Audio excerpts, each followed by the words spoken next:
لگتا ایسا ہے کہ پاکستان کو بطور ریاست کے شاید ہم نے سمجھا ہی نہیں،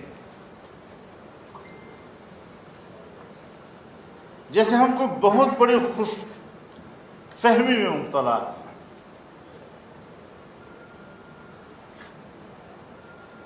کیا پھر ہم اپنی سوچ تبدیل کر لیں؟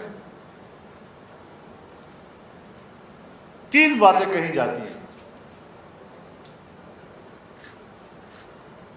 کہ جس کی بنیاد پر پاکستان مارد وجود میں آیا۔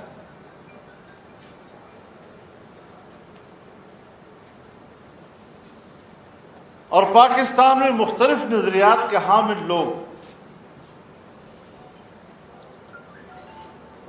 وہ اپنی اپنی ترجیحات کی بنیاد پر پاکستان کے قیام کی وجہ بیان کرتے ہیں۔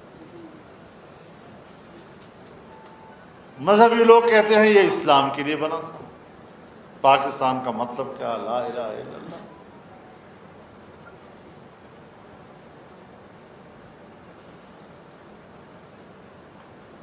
کوئی کہتا ہے جمہوریت کے لیے بنا تھا، اور کوئی کہتا ہے کہ یہ خوشحال معیشت کے لیے بنا تھا۔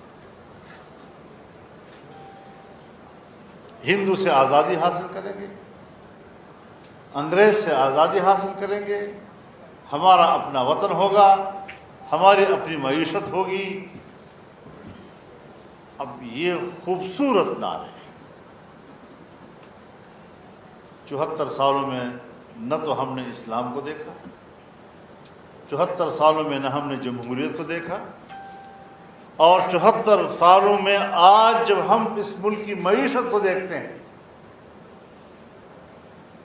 تو پھر یہی سوال پیدا ہوگا، آپ مجھے بتائیں کہ اگر ان 3 مقاصد میں سے ایک بھی مقصد ہم نہیں حاصل کر سکتے